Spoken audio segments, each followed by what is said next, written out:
Hello guys, এই যে চলো তোমাদের সাথে আজকে একটা ব্লগ শেয়ার করব। তো আজকে আমরা যাচ্ছি একটু ঘুরতে বিকেলবেলা, আর সামনে পয়লা বৈশাখে আছে যাচ্ছি চৈত্র সেলের মার্কেটে। ওই তো যাই হোক, আমরা প্রত্যেক মাসে একবার করে যাই এমনি ঘুরতে, কিছু কিনতে না। এটা আমাদের অভ্যাস, প্রত্যেকবার একবার করে যাওয়া। তো এবারেও যাচ্ছি। তো সামনে তো চৈত্র সেলের মার্কেট, পয়লা বৈশাখ আছে। তো কীরকম কী জিনিসপত্র বসেছে বা কীরকম কী জিনিসপত্র সেল হচ্ছে, কতটা ভিড়, সমস্ত কিছুই তোমাদের সাথে শেয়ার করবো। তো সেটাও তোমাদের সাথে শেয়ার হবে। তো সাথে দেখি যদি রানী রাসমণি ঘাটে যেতে পারি, তো সেটাও তোমাদের সাথে শেয়ার করব, সেই ব্লগটাও। তো চলো দেখতে থাকো।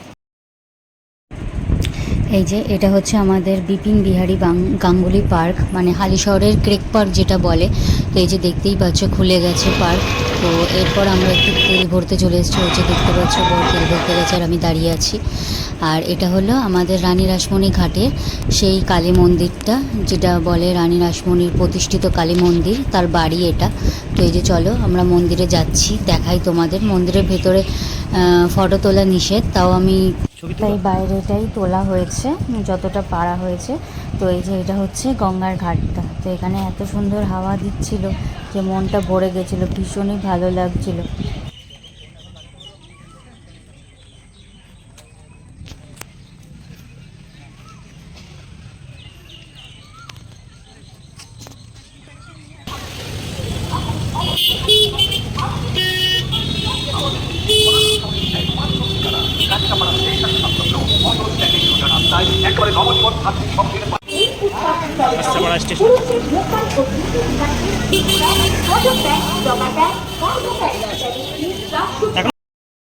এখনো তো ভিড় কিছুই শুরু হয়নি।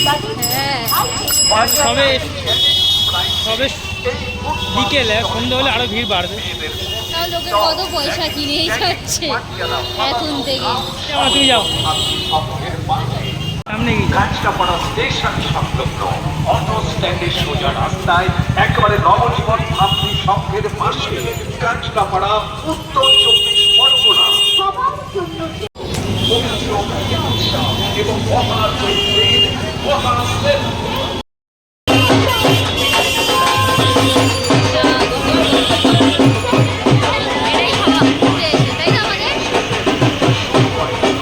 বিকেল হয়ে গেছে, চায়ের নেশা উঠে গেছে, চা খাচ্ছি।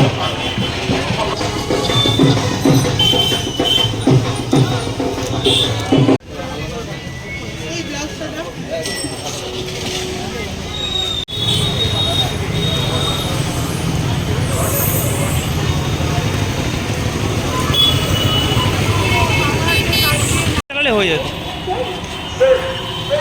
বাজার থেকে সস্তায় সেল। আমরা চ্যালেঞ্জ